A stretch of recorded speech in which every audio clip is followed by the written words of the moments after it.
Crowded Tokyo train. A toddler is melting down, crying, writhing, inconsolable. And the mother does nothing. No yelling, no bribing, no desperate whispers. She simply waits calm, present, unshaken. Japanese children are consistently ranked among the most self-disciplined on the planet. Not because they're punished into obedience, but because their parents know something most of the world has never been taught. By the end of this video, you'll have 3 tools Japanese parents have used for generations, and you can begin using them tonight. Welcome to Bloom School by Sora, where ancient Japanese wisdom meets modern parenting. This channel brings you the most thoughtful, research-backed insights from Japanese child development philosophy so you can raise calmer, more resilient, emotionally intelligent children, one small practice at a time. There's a word in Japanese that doesn't translate easily into English, and that difficulty is exactly the point. The word is Shitsuke, written with 2 characters, one meaning body, the other meaning beauty. Literally to attach beauty to the body, not punishment, not control, not compliance enforced through fear, beauty. Shitsuke is loch, the Japanese art of raising a child who wants to behave.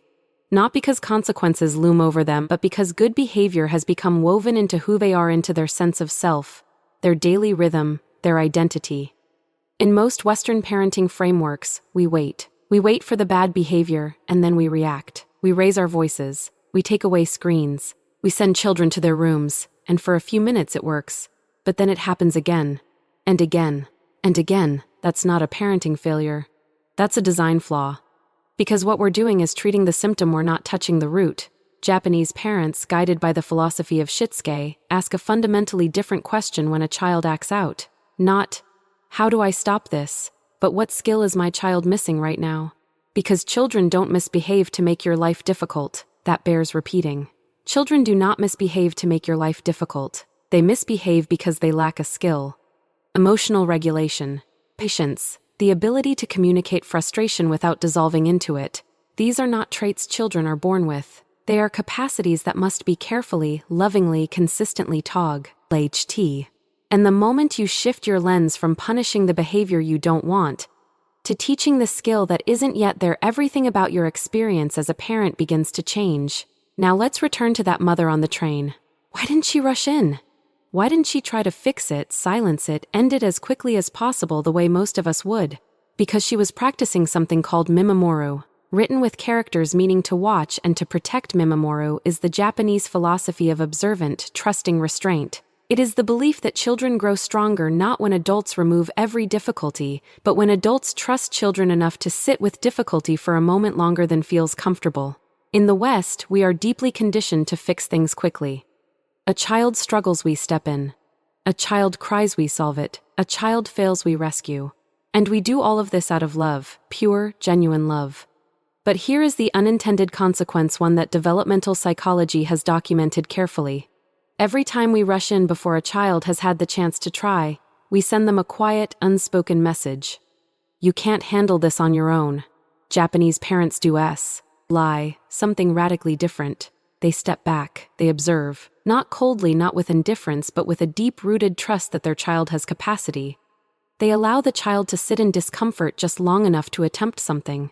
And when the child manages it even imperfectly, even just partially, that experience becomes the foundation of something extraordinary. Genuine confidence, not the confidence that comes from being told good job every 5 minutes. The confidence that comes from actually doing something hard. Researchers in developmental psychology call this productive struggle, and it is one of the most reliable predictors of long-term emotional resilience in children. So the next time your child is frustrated, struggling, on the edge of falling apart, before you reach in, pause, watch, give them 10 seconds. You may be astonished by what they are already capable of. Here is where most Western assumptions about Japanese parenting collapse entirely. People often imagine that because Japanese children are so calm and disciplined, their upbringing must be strict, cold, rigid, demanding. The reality is the precise opposite. Japanese parenting is built on a concept called Amae, loosely translated as the feeling of being able to lean into another person's love without fear of losing it. In the earliest years, Japanese mothers maintain extraordinary closeness with their children. Co-sleeping is common. Physical warmth is constant. The child is never made to feel alone in the world, never made to feel that love is something they must earn. And neuroscience confirms what Japanese tradition has always understood. A child who is securely, deeply attached to their caregiver develops a nervous system that is fundamentally more capable of self-regulation. When a child knows not just intellectually, but in their body, in their bones that love is not conditional, they do not need to act out to receive attention. They do not need to test limits to feel secure. The emotional warmth of early childhood becomes the soil from which self-discipline naturally, organically grows. Then, gradually, as the child develops, independence is gently encouraged. Responsibility is added little by little in ways matched to the child's readiness. Not because the parent has withdrawn love, but because the child is simply ready to carry more. Warmth first, structure less second, not the other way around. Have you ever noticed that Japanese school children clean their own classrooms every single day? No janitors, no adult supervision. They simply do it as a matter of course, as a matter of who they are. That is not an accident, and it is not really about cleanliness. The third pillar of Japanese parenting is this: behavior becomes character through repetition. In Japan, children as young as 4 are given small, real daily responsibilities: setting the table, packing their own school bag, cleaning up after a meal. These are not chores in the punitive Western sense, small indignities enforced by authority. They are rituals, and rituals repeated every day do something profound to a child's developing sense of self. They begin to see themselves as capable people, as people who contribute, as people who can be counted on. And once an identity forms, it drives behavior far more powerfully than any rule ever could. This is where rule-based parenting consistently falls short. We set rules, we attach consequences, we reward compliance, but we forget entirely to build the identity underneath. Japanese parents don't say clean your room because I said, la. Through daily ritual and quiet modeling, they communicate something deeper. This is who we are, and children rise to meet that identity every single time. So here is your practical invitation for this week. Choose one small daily ritual. Just one. Perhaps your child sets the table before dinner. Perhaps they pack their own bag before school. Perhaps they offer a genuine arigato thank you before every meal. Do it every day, without pressure, without reward charts, without negotiation, just repetition, just expectation, just trust. Give it 3 weeks. Then watch quietly with a little Mimamoru who your child is beginning to become. Japanese parents are not calmer because they are perfect.